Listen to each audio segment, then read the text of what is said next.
Bon, alors, vu qu'on est un parti pragmatique, c'est évident que la première chose à faire, c'est un grand ménage du gouvernement et de la fonction publique. La plupart des idées qui sont parlées dans les vidéos qui s'en viennent sont par rapport à ça. Le reste, il y a d'autres idées ici et là, mais le cœur de ce nouveau parti-là, c'est qu'il faut je crois qu'on peut devenir le parti le mieux équipé pour faire le ménage, pour faire vraiment du changement. C'est un mot qui revient souvent, là, puis attendez-vous aux prochaines élections, il va venir souvent le mot changement, mais avec ce que vous allez entendre, je pense que c'est du vrai changement que je propose, puis qu'on va proposer bientôt, quand je serai plus tout seul. Alors, premièrement, ça prend un plafond salarial pour les membres du gouvernement. Premier ministre à 120 000, ministre à 100 000, député à 80 000. C'est un bon salaire qui est adéquat. C'est un métier qui est très exigeant, ça mérite un bon salaire, mais plus que ça, c'est trop. Les bonus pas de retraite, mais de départ, des choses comme ça, il faut qu'il y ait une loi qui vienne interdire ça. C'est pas à cause que les gens quittent qu'ils ont un bonus. Moi, j'ai quitté des emplois dans ma vie, puis on m'a jamais dit merci. Fait que les bonus de départ, que ce soit dans les membres du gouvernement, que ce soit dans les organismes gouvernementaux ou paragouvernementaux, ça c'est terminé. Il faut que ça soit dans une loi. Il faut que la pension de retraite pour les membres du Parlement soit établie à 5 ans de travail minimum, puis la pension augmente à chaque tranche de 5 ou 6 ans ou 7 ans, jusqu'à un maximum de peut-être 25 ou 30 ans. Fait qu'il faut que les gens travaillent vraiment au gouvernement. Il ne faut pas que les gens se disent « Ah wow, ok, je viens d'être élu, fait que je vais avoir une pension. » Ça ne marche pas de même. Il faut vraiment que tu travailles. Puis 5 ans, il faut que tu sois élu probablement 2 fois. Alors, sinon, il n'y a pas de pension, tout simplement. Il peut y avoir un régime de pension si tu veux adhérer. Il pourrait y avoir une création de régime de pension optionnel, mais vraiment une pension du gouvernement, il faut que tu aies travaillé un minimum de 5 ans. Ça pourrait faire partie d'une loi aussi. Bon, alors ensuite de ça, dans les dépenses, on a les chauffeurs, puis les gardes du corps, puis les ci, puis les ça pour les députés, les ministres, puis le premier ministre.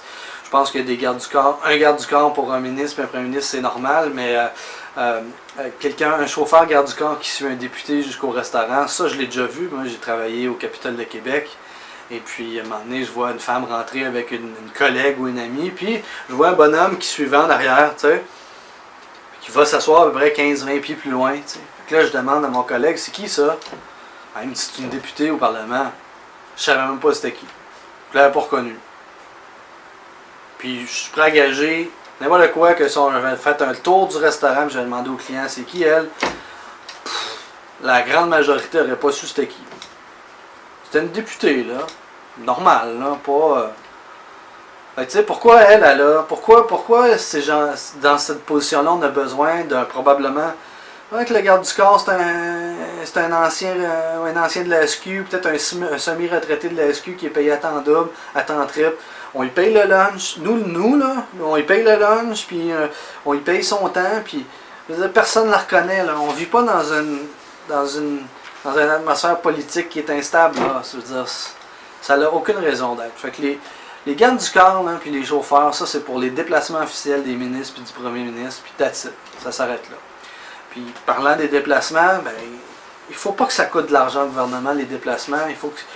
Toutes les Lincoln, les Cadillac, là, les grosses bouffeuses de pétrole, il faut tout vendre ça, ces voitures-là, puis remplacer ça par des voitures électriques. Il faut garder certains véhicules pour les longs voyages. Hein. Les longs voyages, ça prend encore des véhicules à gaz, probablement, mais tout ce qui est les déplacements là, à travers une ville, à travers des...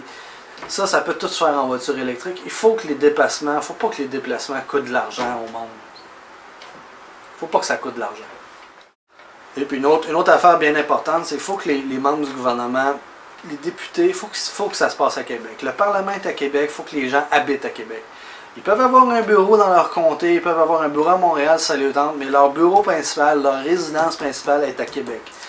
Si les gens viennent de loin, s'ils n'ont pas les moyens, s'ils n'ont pas accès, ben, le gouvernement peut leur fournir une habitation adéquate. Puis si c'est pas suffisant, s'ils veulent vivre dans un plus grand luxe, il n'y a pas de problème. Ils ont juste à pas profiter de ça et aller se payer quelque chose de plus cher. S'ils ont les moyens pour aller avoir un peu plus de luxe, qu'ils aillent se l'acheter eux-mêmes, ça, il n'y a pas de problème. Mais il faut que, a priori, les choses se passent dans la capitale. Ça, c'est primordial. C'est là que le Parlement est, c'est là que les décisions doivent se prendre. C'est sûr que la métropole à Montréal, c'est très important. C'est un cœur industriel, c'est un cœur économique. Il faut que...